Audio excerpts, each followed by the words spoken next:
Jadi si malaikat itu apa? Sebenarnya ketika Yesus mengatakan, ya Bapa, jikalau engkau mau, biarlah cawan ini berlalu daripadaku, tapi bukan atas kehendakku, tapi atas kehendakmu. Maka Tuhan menjawab, aku mau meloloskan kamu dari cawan ini. Maka aku mengutus malaikatku. Untuk apa? Karena Yesus manusia biasa, dia harus dipenuhi mujizat, supaya dia bisa melakukan hal-hal yang sifatnya mujizat. Maka apa yang terjadi? Malaikat datang memberikan kekuatan. Itu persiapan untuk sampai ke alam lain, yaitu ke atas langit, untuk terangkat. Kenapa demikian? Karena ketika dia datang untuk memberikan kekuatan supaya dia disalib, nggak mungkin baru digantung sebentar mati. Nah, kita lanjut. Ketika di data nomor 53 dikatakan begini. Ketika datang orang-orang, Lukas 22 masih berlanjut ceritanya, Lukas 22. Ketika datang orang-orang ingin menangkapnya, apa kata Yesus? Sangkamu aku ini penyamun, maka kamu datang untuk menangkap aku dengan pedang dan pentungan. Padahal tiap-tiap hari aku di tengah-tengah kamu, berada di bait suci. Apa kata Yesus?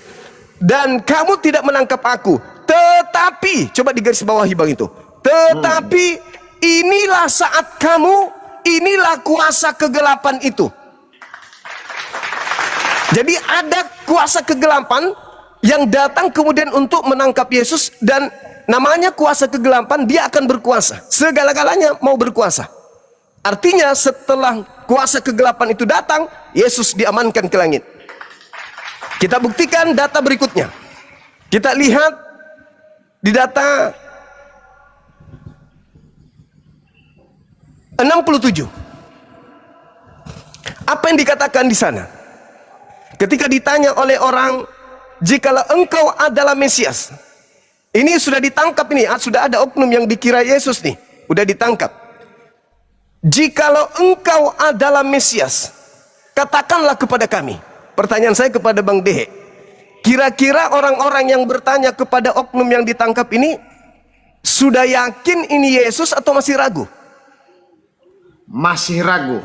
Ragu, tepuk tangan. Jadi ragu ini Yesus atau bukan? Terus dikatakan, jikalau engkau adalah Mesias, katakanlah kepada kami. Jawab Yesus. Coba dilihat jawab Yesusnya. Sekalipun aku mengatakan kepada kamu, tetapi kamu tidak akan percaya. Jikalau engkau Mesias, katakanlah kepada kami. Jawab Yesus, sekalipun aku katakan kepadamu, kamu tidak akan percaya. Nah, kira-kira apa yang ingin Yesus, oknum ini katakan sampai oknum ini, mereka orang-orang yang menangkapnya tidak percaya? Kira-kira apa yang dia ingin katakan? Aku Mesias atau aku Yudas? Kira-kira yang mana yang tidak dipercaya? Menurut abang, andai saja oknum ini berbicara, ketika dia katakan, sekalipun aku mengatakannya kepadamu, kamu tidak akan percaya. Sekalipun aku katakan, maka lebih baik aku tidak katakan. Karena kamu, meskipun aku katakan, kamu tidak akan percaya. Nah, kira-kira menurut abang, apa yang ingin disampaikan oleh oknum yang tertangkap ini? Apakah dia ingin mengatakan, ya betul, aku ini adalah Yesus, Mesias? Atau dia ingin mengatakan, aku ini sebenarnya Yudas loh? Kira-kira yang mana yang tidak akan dipercaya oleh mereka? Yang Yesus katakan di sini dikatakan bahwa akulah anak Allah. Di sini. Nah, kalau iya betul, dia tidak katakan itu abang. Dia tidak katakan bahwa aku adalah anak Allah. Dia tidak pernah katakan itu di situ. Di bawahnya nanti ayat ke-70-nya. Itu oknum ini sedang mengulang ucapan mereka. Kalau oknum yang ditangkap ini mengatakan aku adalah Mesias, apakah mereka percaya? Tidak, karena makanya mereka bertanya, siapa kamu sesungguhnya? Oke, tidak. Lalu kenapa mereka salib kalau mereka nggak percaya? Karena sudah diberitahu Yudas sebelumnya bahwa yang Yesus itu yang dia cium. Nah, hanya itu tanda-tandanya, bagi mereka. Berarti dia percaya kalau dia adalah Yesus kan? Ya, yang dicium oleh Yudas itulah Yesus. Karena Berarti tentara-tentara Romawi tidak mengenal yang mana namanya Yesus. oke, berarti mereka sudah percaya bahwa yang ditangkap ini Yesus. Ya, makanya Mereka yakin. salibkan. Mereka yakin kalau ini Yesus. Ya, betul. Berarti apa yang Yesus katakan sehingga mereka tidak akan percaya? Dia mengaku apa sehingga dia tidak percaya? Mengaku Yudas atau mengaku Yesus? Di ayat sini dia tidak jawab Yesus, sekalipun aku mengatakannya kepadamu, namun kamu tidak akan percaya. Kira-kira apa yang mau dikatakan Yesus yang tidak mungkin dipercaya oleh mereka? Aku adalah Yudas atau aku adalah Yesus? Bisa saja dia mengatakan aku adalah Yesus, karena mereka juga tidak percaya. Bang, kalau dia mengatakan aku adalah Yesus, itu sudah pasti dia percaya. Coba baca nomor 71-nya. 71. Coba dibaca. Coba dibaca. Lalu kata mereka, untuk apa kita perlu kesaksian lagi? Kita ini telah mendengarnya dari mulutnya sendiri. Nah, apa yang dikatakan di situ? Sekalipun aku bertanya sesuatu, namun kamu tidak akan menjawab. Mulai sekarang, coba kita lihat bang. Mulai sekarang, anak manusia telah duduk di sebelah kanan yang maha kuasa. Siapa anak manusia yang telah duduk di maha kuasa ini? Yesus. Yang disalib di situ siapa? Yesus juga. Jadi ada dua Yesus jadinya.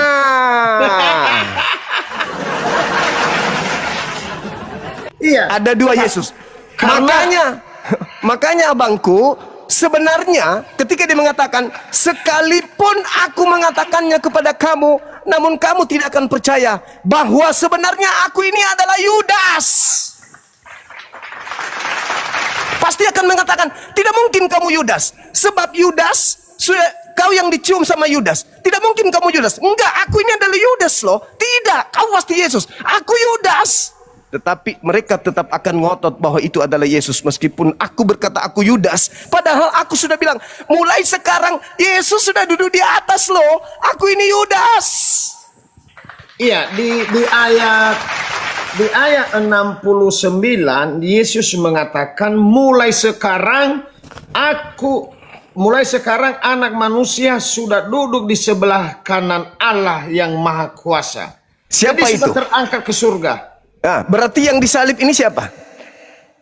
Di dalam Alkitab dikatakan Yesus, tetapi Yesus mengatakan dia sudah terangkat ke surga.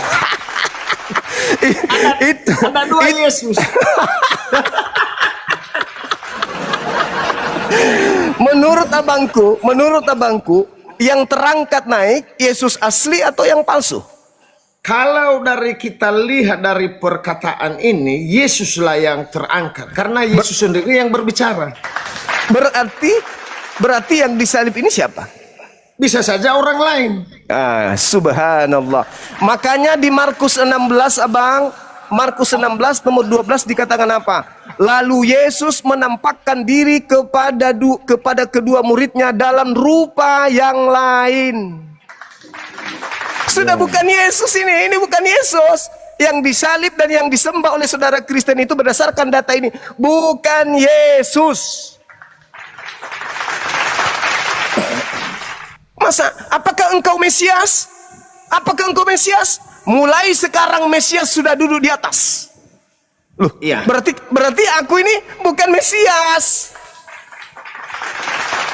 Itulah datanya. Kan abangku minta, mana datanya Yesus tidak disalib? Nah inilah datanya. Ini datanya. Ya, betul. Di sini jelas-jelas ada dua. Yesus mengatakan mulai sekarang anak manusia duduk di sebelah kanan Allah Bapa, dan ada Yesus juga yang ditangkap.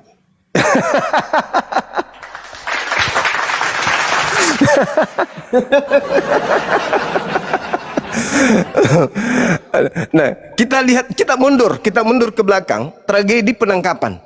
Kita lihat di tragedi penangkapan, Bang. Di tragedi penangkapan itu, Yesus mengawalinya di Lukas 21 nomor 8. Waspadalah kepada penyesat yang datang kepadamu memakai namaku dan berkata, akulah dia. Akulah dia. Penyesat itu mengaku, akulah dia. Kita lihat di Yohanes 18, ketika orang-orang datang ingin menangkap Yesus. Datanglah Yudas bersama dengan tentara Romawi ingin menangkap Yesus di bukit Golgota. Lalu kemudian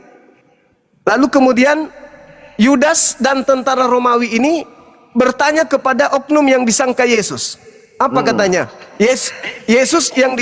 Orang yang disangka Yesus bertanya kepada mereka, siapa yang engkau cari? Apa jawaban Yudas dan tentara Romawi? Kami mencari Yesus dari Nazaret.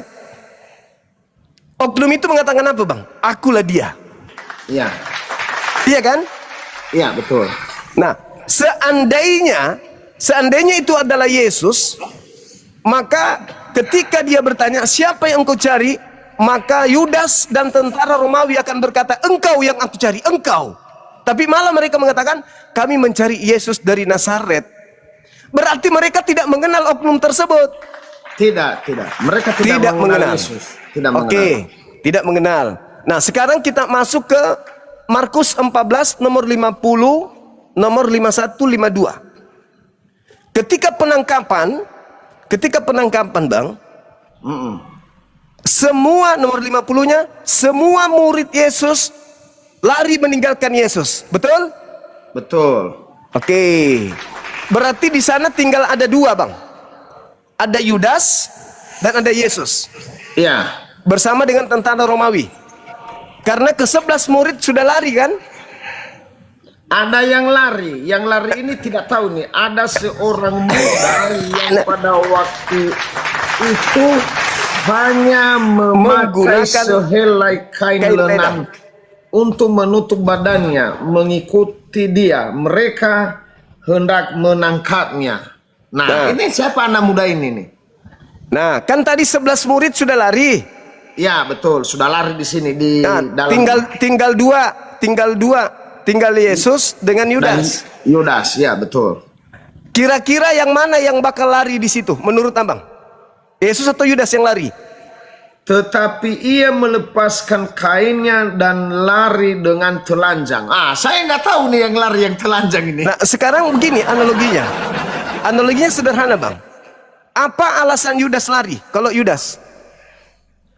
Nggak ada alasan Yudas lari karena dia yang membawa tentara itu. Nggak mungkin Yudas kan? Nggak mungkin lari dia karena dia bersama rombongan yang dia bawa. Tapi jadi kemungkinannya Yesus. Kemungkinan Yesus menggunakan kain lenan.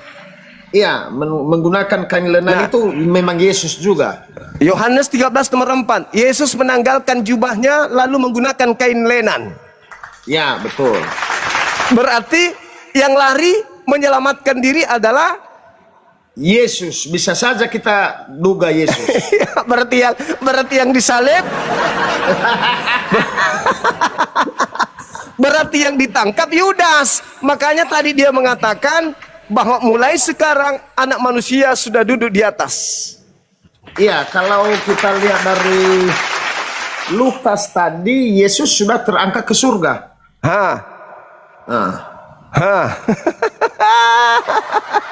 Ini mestinya kita harus berbincang-bincang kepada para pendeta yang ilmunya tinggi. Adakah yang tinggi? Iya, kalau hanya sekelas pendeta S1, S2 tidak bisa, kalah. Adakah yang bisa naik di situ, Bang? Dari nggak ada pendeta yang naik sekarang, Bang. Udah pada mencerai semua saya bikin. Apalagi kalau Abang Dehe muncul dengan mengatakan Yesus tidak disalib, mampus mereka, mampus. Nggak ada, makanya sebenarnya kalau mereka punya ilmu, mereka naik, mereka membantah dengan data supaya yang belum tahu bisa mengetahui apa sesungguhnya yang terjadi. Betul. Kan kalau Yesus yang disalib, Bang, kalau Yesus yang disalib, yang tepuk tangan kan iblis. Ya, betul. Iya kan? Tepuk tangan iblis. Tapi kalau Yudasnya yang disalib, yang tepuk tangan siapa?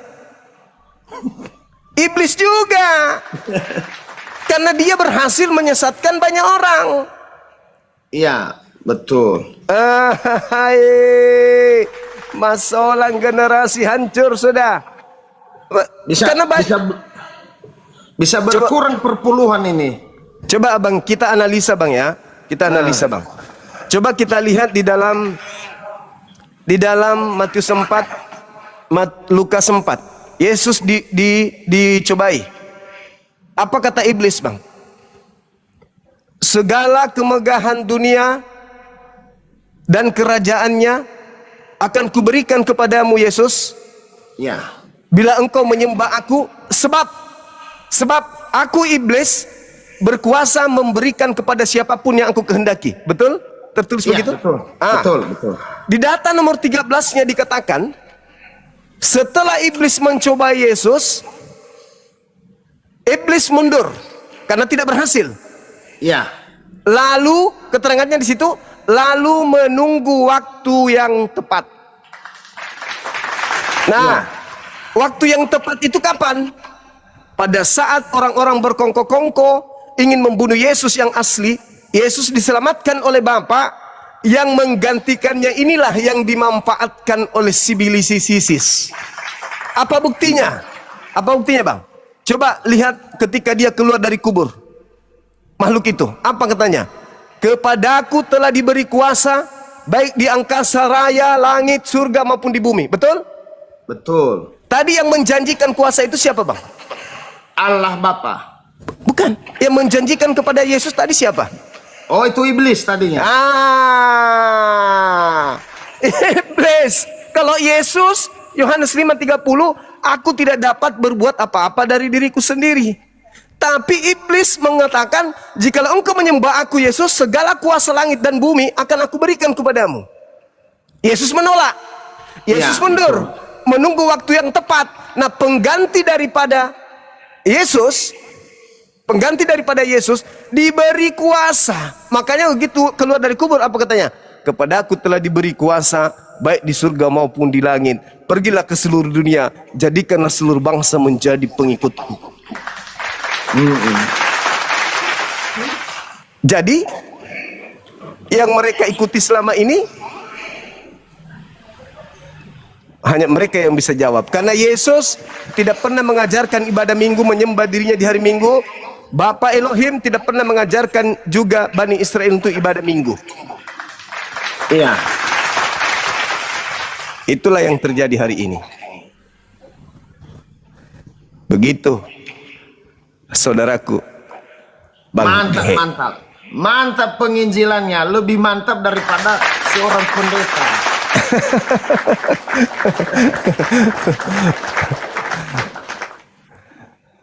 Luar biasa. Gak ada lagi pendeta yang bisa naik. Ada. Coba saya naikkan dia. Naikkan bang, naikkan. Tapi pendeta ini sama dengan pemahaman kita, Bang Juma. Pendeta hamba hina, Pardede. Oh, teman berarti teman.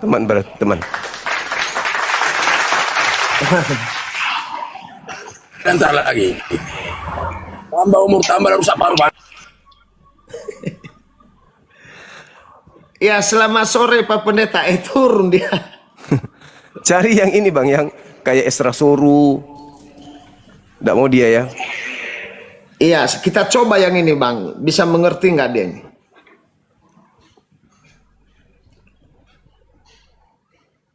Ya, selamat sore Bang Daily.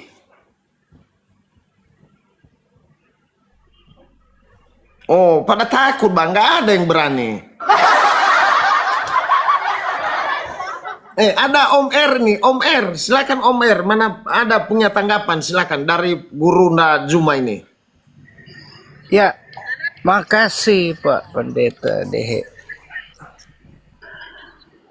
Ya, kalau saya melihat ada banyak perbedaan ya, dan saya rasa sudah cukup jelas apa yang dituliskan dalam 4 kitab Injil bahwa Yesus itu mati, begitu. Dan yang sebenar-benarnya mati adalah Yesus.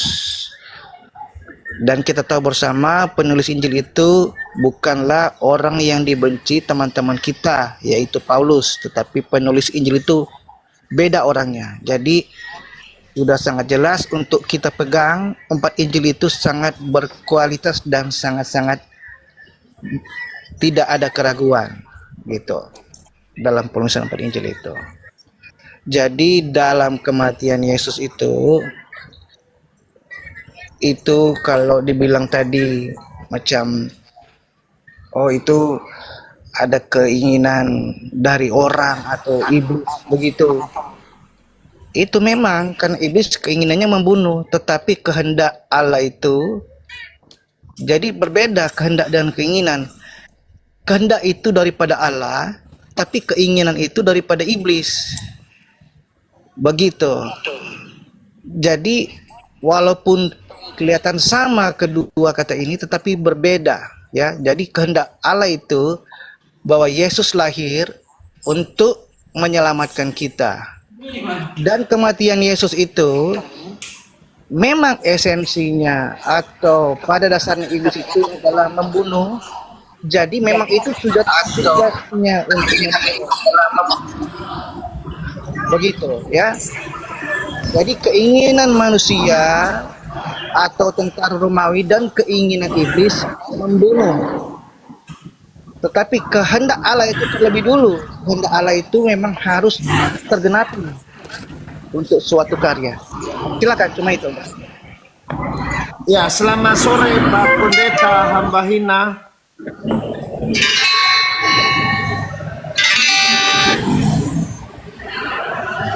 Ya, selamat sore Pak Dehe yang saya hormati, selamat sore Gurunda Juma yang saya hormati, saudara Iya, Abang. Selamat sore, selamat sore.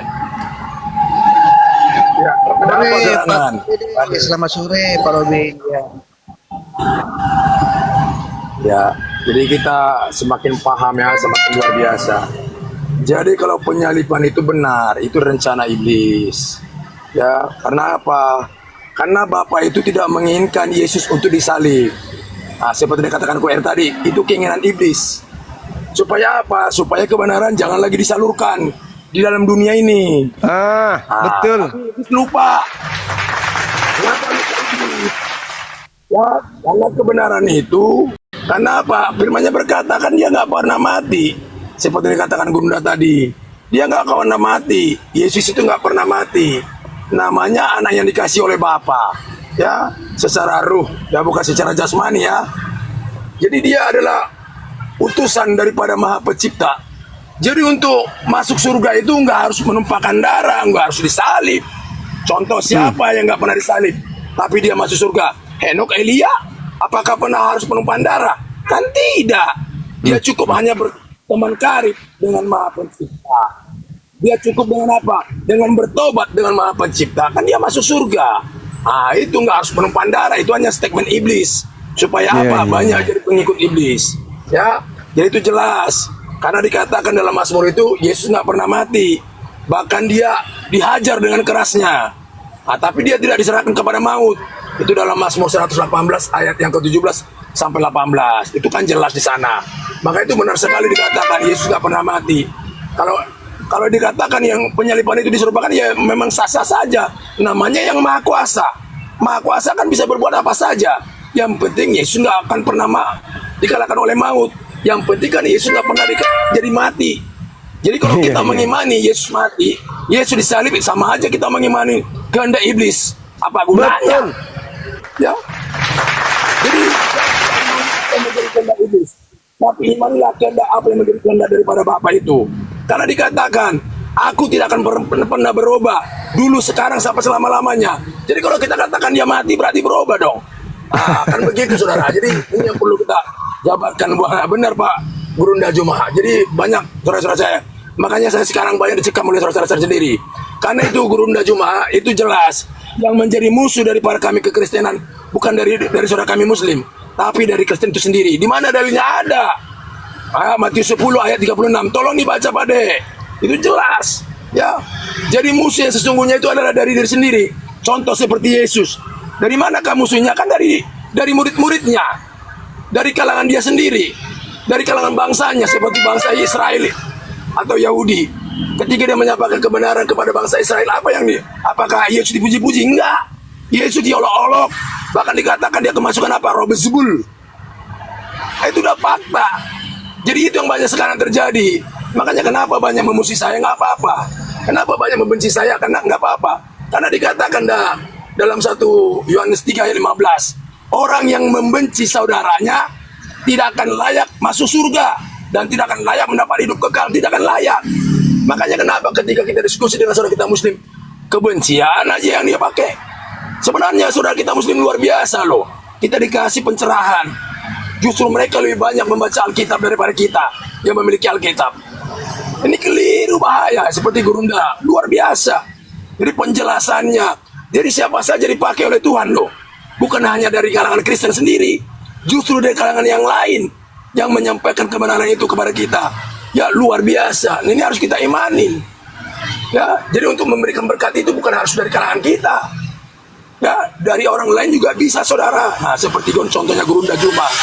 Ya, walaupun dia dengan ketegasannya, kita perlu responin, saudara. Seperti Pak Dehe juga, saudara kita Khuer. Kita harus responin. Jadi apa yang positifnya? Kita harus pakai akal sehat. Maka itu diajarkan dalam firman Tuhan kan? Matius 22 ayat yang ke 37 sampai 39. Kasihlah bapamu. Nah, itu saya ganti dengan bapak dulu. Ya, supaya kita jangan mengotak-atikkan. Bapamu dengan segenap hatimu, jiwamu, kekuatanmu, dan akal budimu. Akal budi itu berbicara akal sehat. Ya, jadi kita harus pakai akal sehat. Kalau masalah bisa apa saja bisa, Tuhan itu namanya Maha Kuasa. Mau jadi apa saja bisa, tapi kan kita dikasih akal sehat oleh Maha Pencipta. Contoh, saya kasih analoginya seperti orang gila. Bisa nggak masuk mall? Orang gila telanjang? Bisa. Kenapa nggak bisa? Bisa nggak orang normal masuk mall? Masuk mall bisa. Tapi apakah pantas orang gila tidak memakai baju masuk mall? Kan tidak pantas. Kenapa tidak pantas? Kita dikasih akal sehat, saudara. Jadi sama seperti itu. Tuhan kan mau jadi apa ya? Kita bukan membatasi kuasa Tuhan. Kita tidak pernah membatasi kuasa yang Maha Kuasa. Kuasanya Allah, kuasanya Bapa yang menciptakan langit dan bumi ini. Kita tidak pernah membatasinya. Maka saya katakan, arti Esa bagi saya beda dengan Esa bagi saudara-saudara kita Kristen. Kalau bagi saya, Esa itu tidak terukur besarnya, tidak terukur tingginya, tidak terukur luasnya, dan tidak dibatasi oleh ruang dan waktu. Itu arti Esa bagi saya. Jadi kita tidak bisa mengukur Allah atau Bapa, siapapun kita. Ya, begitu. Oke, lanjut dulu Pak De. Iya. Saya boleh sedikit Bang Dehe? Iya, lanjut Bang. Oke. Udah cuma bikin Baik, Abangku, baik. Saya, Pak De silakan. Baik, ada hal menarik di catatan Matius di bab 21. Matius 21 nomor 30-31.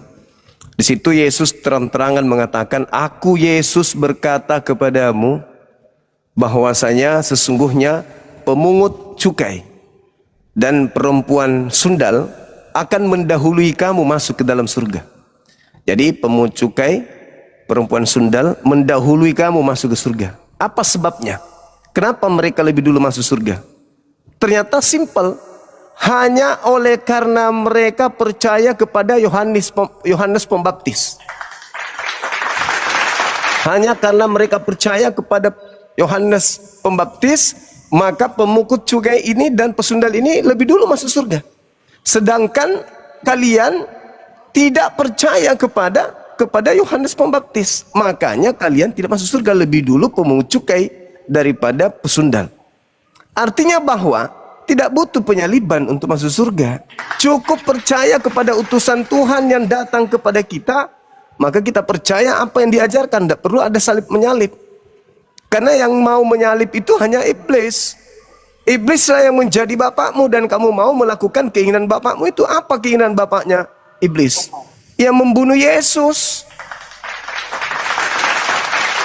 Supaya kebenaran itu tidak tersalurkan ke orang lain. Berhenti hanya sampai Yesus doang. Begitu Yesus mati, dunia kita sesatkan. Itu kata iblis. Kalau Yesus sudah tak ada di bumi, maka kita bisa membolak-balikkan bumi ini sesuai dengan kita inginkan. Maka Yesus harus dihentikan langkahnya. Yesus harus berhentikan penginjilannya. Bunuh dia. Makanya di dalam Yohanes 11:53 dikatakan, Maka mulai hari itu mereka bersepakat membunuh Yesus. Nah, apakah berhasil? Apakah Tuhan menginginkan? Ya, kita kembalikan kepada diri masing-masing. Benarkah Tuhan mau membunuh orang yang dikasihi, orang yang dicintai? Saya rasa itu mustahil. Karena Yesus sendiri mengatakan, Bapa yang mengutus aku tidak membiarkan aku seorang diri dan tidak akan meninggalkan aku. Dia akan selalu mengasihi dan menemani aku. Itu pengakuan Yesusnya. Berarti yang disalib bukan dia dong. Karena yang disalib itu berteriak, Eli Eli lama sabachthani, kenapa engkau meninggalkan aku? Nah, sementara Yesus mengatakan, Bapa tidak akan meninggalkan aku. Bapa akan selalu menyertai aku. Berarti yang disalib bukan Yesus. Sekira begitu, Bang. Iya.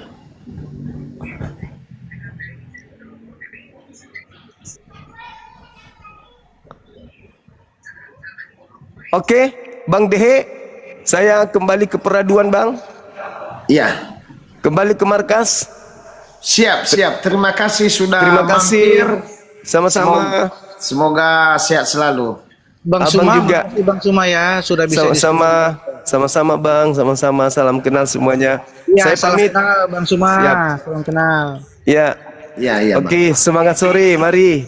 Sore, Ya, sore. sore.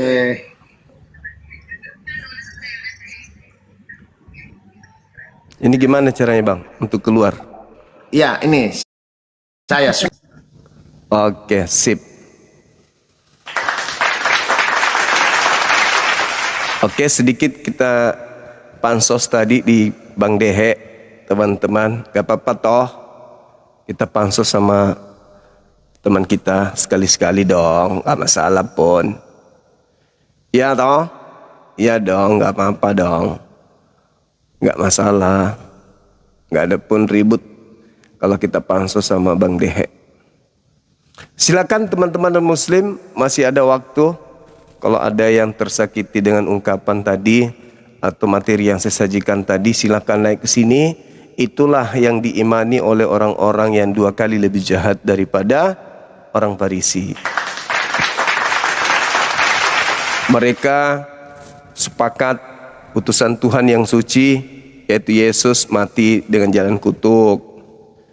Mereka percaya yang mati dengan kutuk itu adalah Tuhan itu sendiri. Nah, itu dia. Makanya kalau ada yang keberatan dengan pernyataan itu, silakan mari kita luruskan. Semangat sore. Selamat sore. Dari Katolik. Dari Kristen Gemim, Pak. Oh, siap. Silakan buka kameranya. Oh, belum bisa buka kamera ya. Iya, Pak.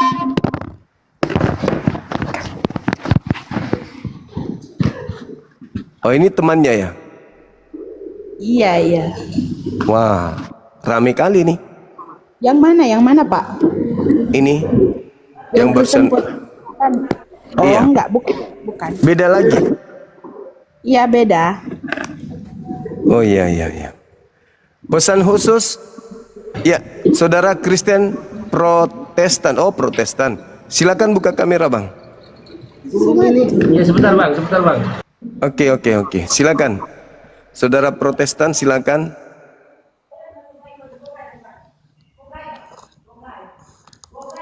Kita sementara ini kami layani yang buka kamera ya, Bu ya. Boleh ya?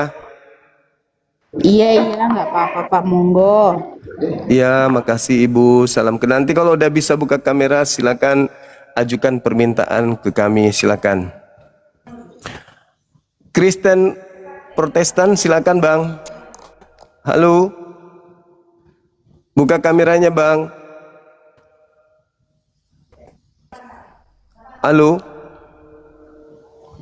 Cek. Buka kamera, silakan. Saya sudah kirim permintaannya. Silakan tinggal di save, disimpan. Kita berdiskusi. Silakan. Bang.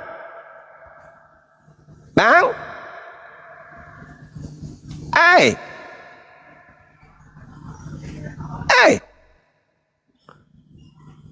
Halo, Bang.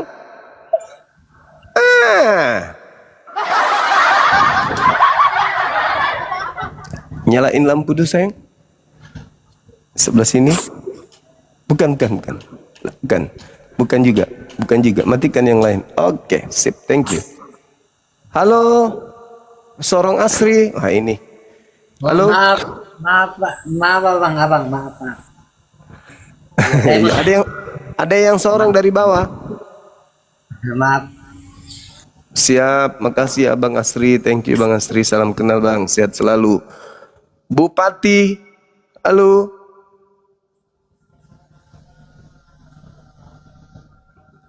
Halo, semangat sore. Semangat sore abang-abang. Selamat sore Bang Juma. Sore Bang. Bagaimana kabarnya Bang Juma? Suka-suka mula Suma. Naiklah di sini, Maya cantik. Sinilah, saudaraku yang cantik manis. Naiklah ke sini. Halo. Halo Bang Juma. Dari Katolik Protestan. Saya Katolik Bang Juma. Silakan buka kameranya abangku yang ganteng. Silakan. Bajingan. Oke Abang Kantu. Oh, ini. Halo kawan. Saudara dolar. Oke Katolik Abang Kantu. Protestan Katolik. Kita Halo. dari Katolik Bang Ganteng. Oke, siap 86,3. Iya, halo. Halo juga. Kita sapa yang lain, Saudara Bento. Katolik, Bang. Turun dia. Iya. Gimana menurut pandangan saudara terkait dengan pernyataan Yesus di Matius 23 nomor 15 yang mengatakan bahwa pengikut orang ahli Taurat, agama yang dibentuk oleh ahli Taurat di luar daripada Yahudi itu adalah orang neraka yang 2 kali lebih jahat daripada ahli Taurat itu sendiri. Menurut abang gimana? Silakan. Aku kurang apa itu Bang. Jadi menurut Abang, aku kan mau belajar sama Abang. Mana yang ceritanya itu. Gitu. Iya. Iya, di dalam Matius 23 Yesus berkata, celakalah ahli Taurat, celakalah orang Farisi, celakalah orang munafik. Engkau menyeberangi lautan, menjelajahi daratan, mentobatkan orang menjadi pengikut agamamu. Setelah kau jadikan dia menjadi pengikutmu, kau jadikan dia orang neraka yang 2 kali lebih jahat daripada engkau sendiri. Jadi pengikut orang Farisi, ahli Taurat itu orang neraka. Maksudnya pengikut ahli Taurat itu Kristen. Jadi menurut data itu Kristen ini adalah orang neraka. Gimana itu? Itu kan menurut pemahaman kita kurasa itu kan Bang, atau bagaimana lah, atau Kan pengikut orang ahli Taurat, pengikut ahli Taurat kan cuman Kristen abangku. Islam enggak, Buddha enggak, Hindu enggak. ya jelas. Jadi Saudara Bento jualannya jangan di sini abangku, jualannya jangan di sini. Berarti kan saudara sudah sadar bahwa agama Anda adalah agama yang sudah menjadi penggenapan nubuat. Halo, selamat sore Bang. Selamat sore kembali Bang Juma. Siap. Salam kenal Bang Juma. Halo Bang. Saya dari Kristen Protestan. Siap. Bolehkah saya bertanya Bang Juma? Boleh. Siap, dengan segala hormat Bang Juma. Bukan berarti Siap. kalau saya sudah bertanya Bang Juma yang benar atau aku yang salah, atau aku yang benar Bang Juma yang salah, tidak. Kita Oke. saling mengingatkan, bukan saling mengalahkan. Jadi pertanyaan saya, kenapa ada judul 2 kali lebih jahat dari Farisi? Apa dasarnya? Suaranya Bisa hilang Bang. muncul bahasa.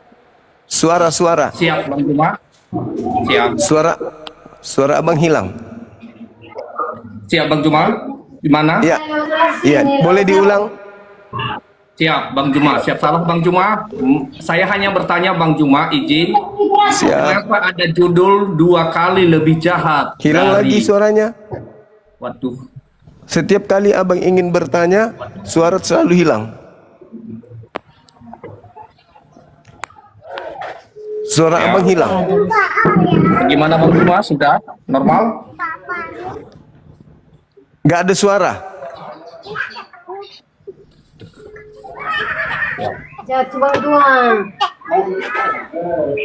Berarti saya ya? Kok bisa? Tunggu.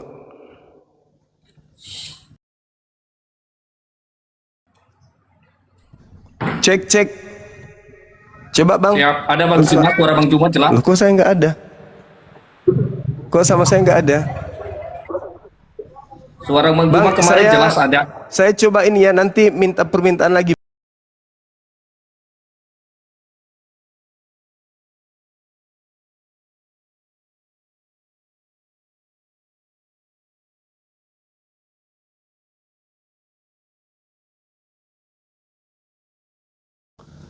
Abang yang tadi mohon untuk minta permintaan lagi bang, silakan.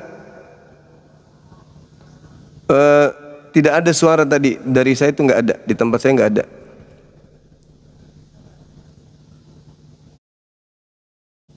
Abang yang tadi silakan. Ada suara. Ada suaranya di situ bang.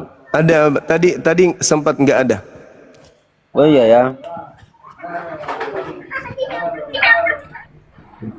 Ya, sorry bang, sorry, jaringan saya, silakan.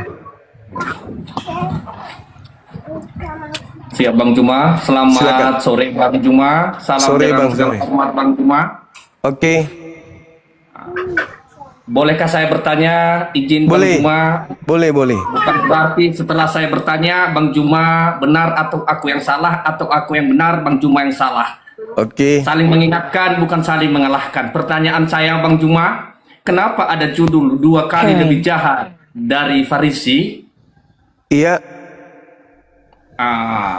Pertanyaan saya itu setelah membaca ini, apa dasarnya membuat judul 2 kali lebih jahat daripada Farisi? Nah, Oke, pertanyaan baik. itu juga saya bingung. Mohon Baik, Bang, penjelasan Bang Juma. baik bang, baik. Jadi saya mengambil data di Matius 23, di mana data dari bab ini Yesus mengecam ahli Taurat, mengecam orang Farisi, mengecam keturunan daripada ahli Taurat, orang Farisi ini. Di situ diterangkan bahwa celakalah engkau wahai ahli Taurat, celakalah engkau wahai orang Farisi, celakalah engkau wahai orang munafik. Engkau menjelajahi daratan, mengarungi lautan, mentobatkan orang menjadi pengikut agamamu, dan setelah menjadi pengikut, kau jadikan dia orang neraka yang 2 kali lebih jahat daripada engkau sendiri. Nah, agama mana yang dibentuk di luar Yahudi oleh ahli Taurat yang menjadi orang neraka yang 2 kali lebih jahat daripada orang Yahudi itu sendiri, ahli Taurat itu sendiri? Selain Kristen, Katolik, Protestan, Advent, Pantekosta dan turunannya, agama mana lagi yang mengklaim dirinya berasal dari ahli Taurat? Silakan. Suara saya masih kedengaran teman-teman? Masih. Oke. Silakan Bang. Artinya begini Bang Juma, saya tidak membawa Bible, saya hanya menyampaikan. Sehebat apapun Bang Juma juga menyampaikan itu karena kita beda. Sehebat apapun saya menyampaikan cuma sama-sama Bang Juma, mungkin Bang Juma nggak percaya. Karena kita beda kepercayaan, itu satu poinnya. Kedua, menurut saya Bang Juma, tidak ada manusia yang tak berdosa tanpa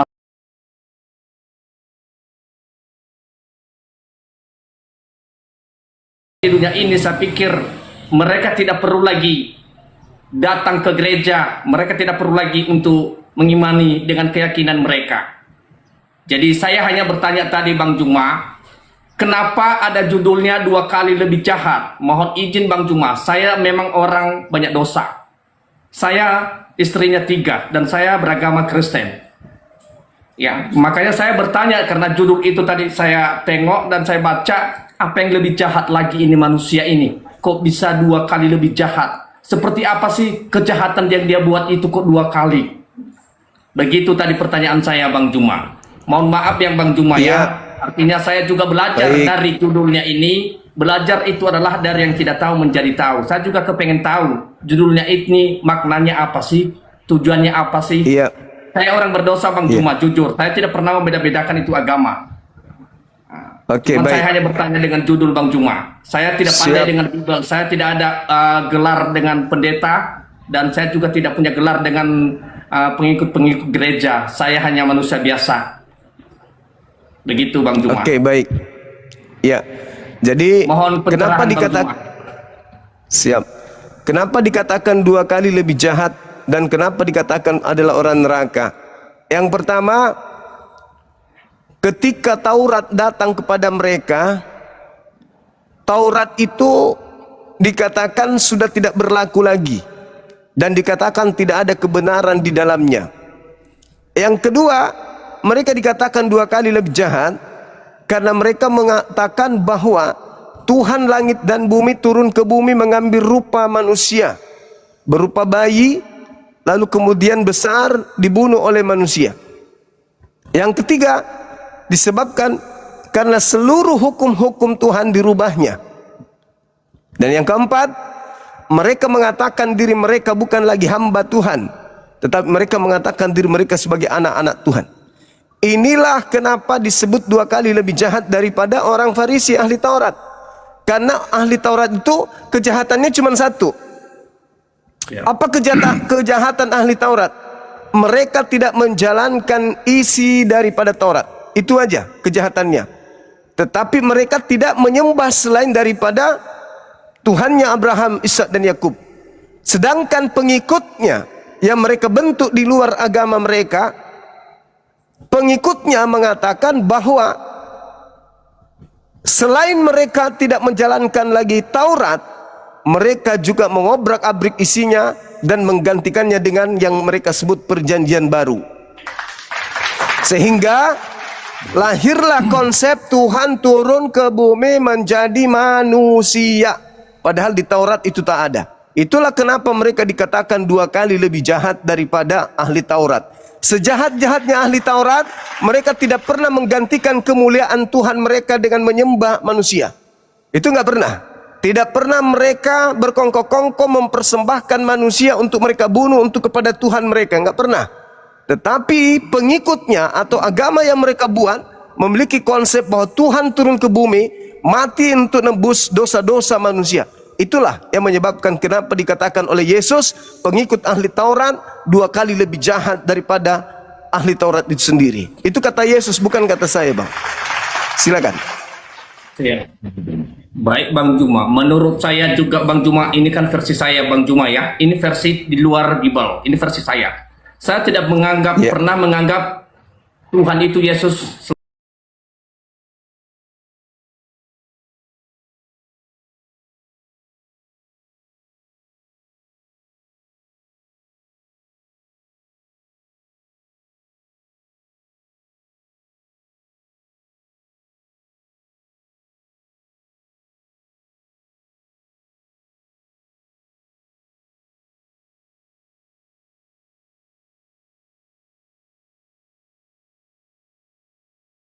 adalah gereja-gereja yang ada di Arab sana atau di Yahudi sana Pak Juma.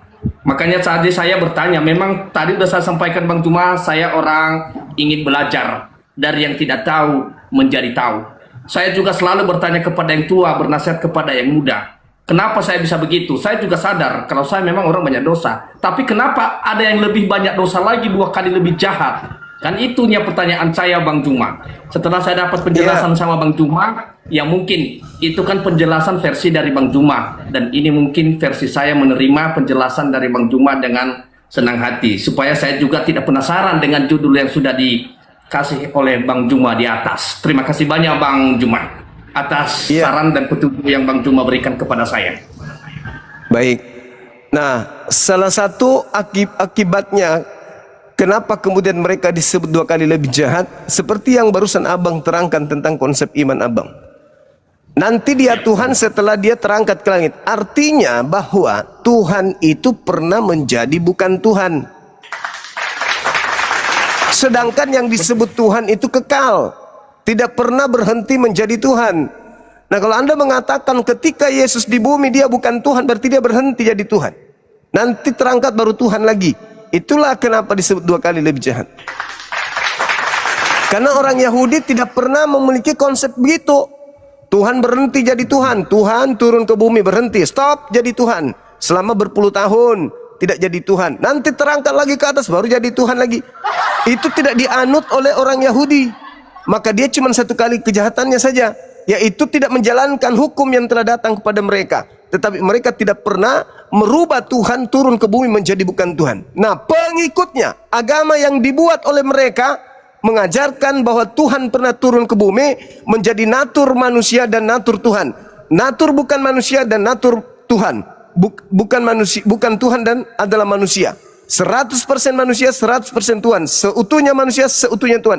Itulah konsep yang 2 kali lebih jahat daripada ahli Taurat. Nah, itulah yang abang anut hari ini.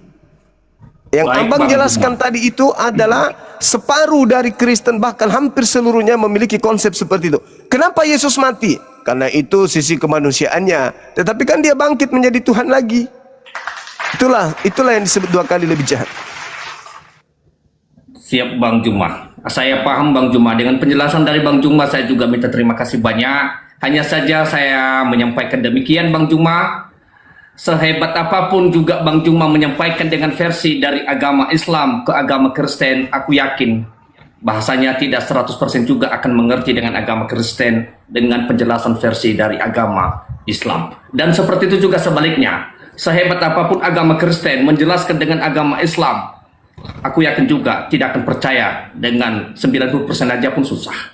Maka dalam hal ini Bang Juma, saya mohon maaf berbuat salah sifat manusia, memberi maaf sifat yang mulia. Jadi kalau ada kata-kata saya yang salah, menyinggung perasaan, saya bukan adu debat masalah agama, saya hanya mempertanyakan judulnya tadi. Saya mohon maaf andai kata ada kata-kata yang kurang menyenangkan dan kurang tepat bahasa saya menjawabnya. Berbuat salah sifat manusia, memberi maaf sifat yang mulia. Siapapun saya, apapun saya, pasti saya tidak percaya karena kita beda keyakinan. Dan sehebat apapun Bang Juma menjelaskan dengan saya, mungkin saya juga tidak percaya karena kita juga beda keyakinan. Terima kasih atas saran dan petunjuk yang diberikan Bang Juma dengan saya.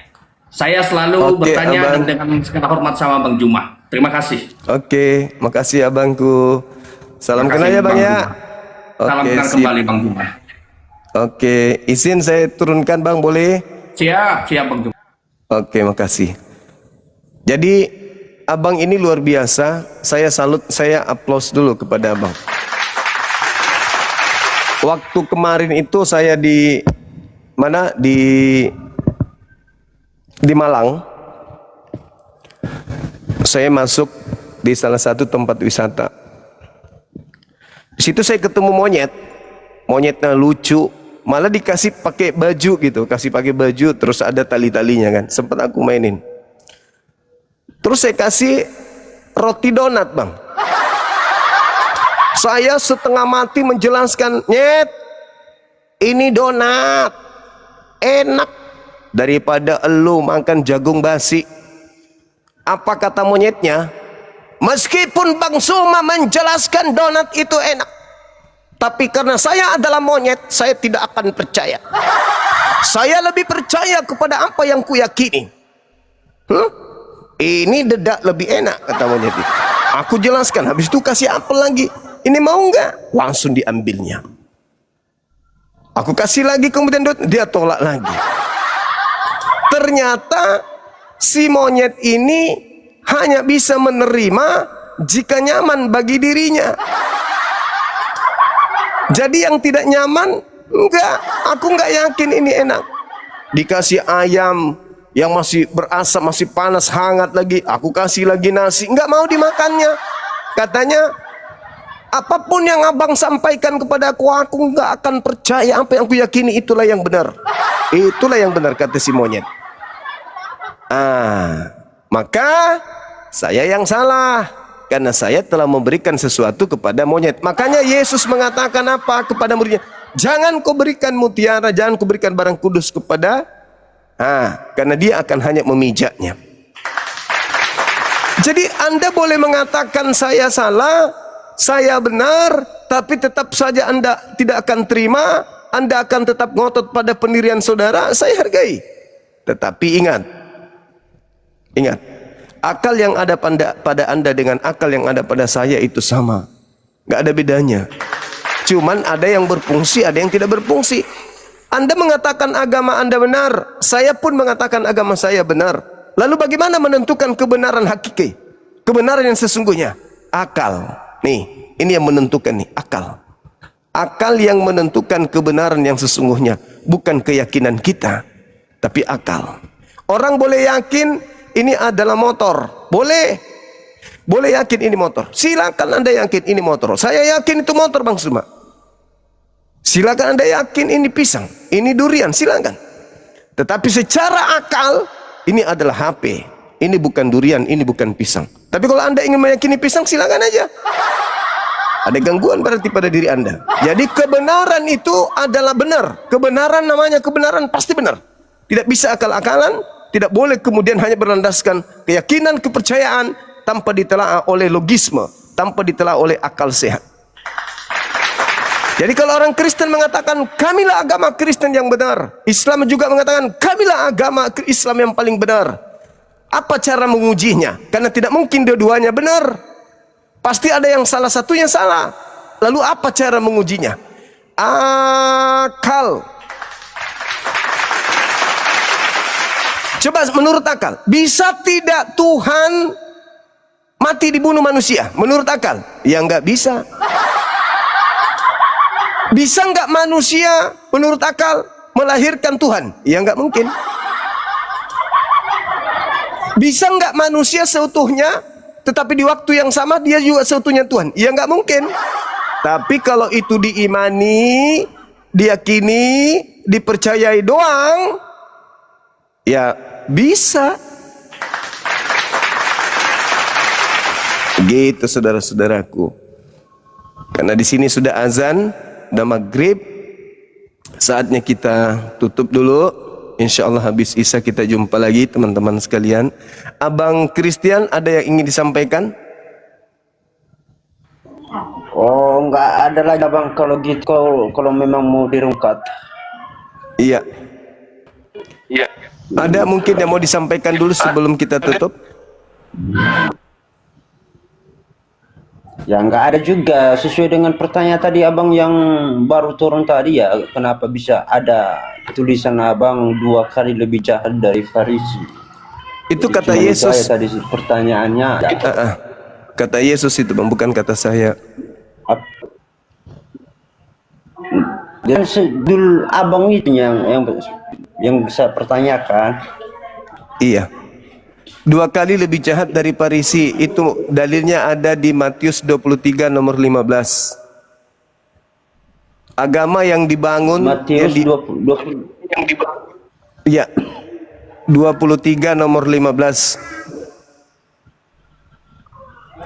Jadi bunyinya di situ orang-orang Farisi Ya, mentobatkan orang di luar Yahudi menjadi pengikut agamanya, menjadi orang neraka yang 2 kali lebih jahat daripada mereka.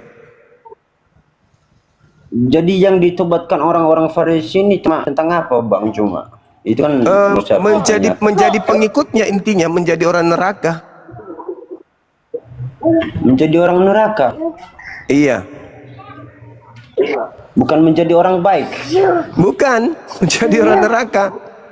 Dalilnya begitu. Satu-satunya agama yang dibuat oleh ahli Taurat di luar Yahudi, ya agama Kristen. Oke? Itu perkataan siapa itu Bang Cuma? Kalau Hindu bukan orang Yahudi yang bikin, bukan ahli Taurat. Buddha bukan ahli Taurat. Islam bukan ahli Taurat. Bukan. Satu-satunya adalah Kristen aja yang dibuat oleh ahli Taurat. Berarti Kristen yang iya. Pasti itu, Bang. Itu nggak diragukan lagi. Oke, tapi sejauh saya rasa oh ya udah kalau gitulah Bang, kalau mungkin siap.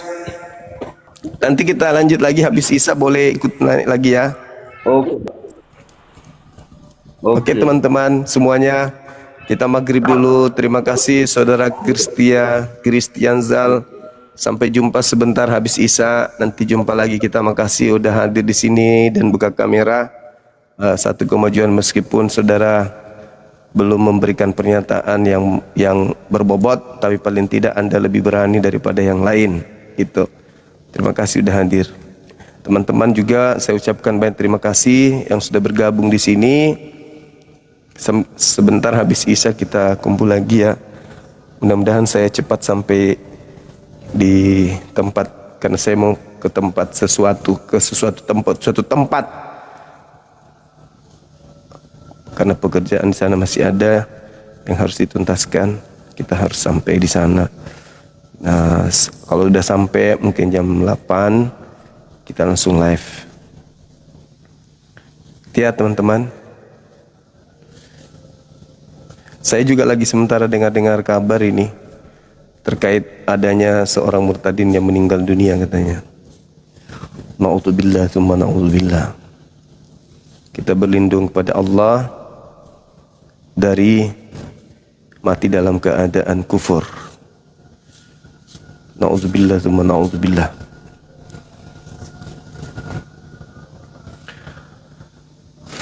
Siapa itu Bang? Yang pernah berseteru dengan Bang Zuma, yang murtad, yang dia mengatakan Papi Yesus, Papi Yesus katanya. Baru-baru ini saya dengar-dengar, tapi entah itu hoax atau apa ya. Maha benar Allah dengan segala firman-Nya. Oke teman-teman sekalian, semoga apa yang disajikan hari ini menjadi amal jariah untuk kita semua. Insya Allah sebentar malam kita akan jumpa lagi. Maafkan jika ada kata-kata yang kurang berkenan. Dan kepada saudara non-muslim, ketika ada kebenaran yang saya sampaikan ini nyakiti hati saudara, saya mohon maaf yang sedalam-dalamnya. Sebagai muslim, ya itu adalah kewajiban kami untuk menyampaikan kebenaran. Ya, kalau ada keberatan silakan hadir di sini. Kita bahas nanti habis Isya. Nah. Subhanakallahumma bihamdi asyhadu an la ilaha illa anta astaghfiruka wa atubu ilaih. Salam tauhid, salam satu Tuhan. Jayalah Islam kita, jayalah Indonesia kita. Takbir, Allahu Akbar. Assalamualaikum warahmatullahi wabarakatuh.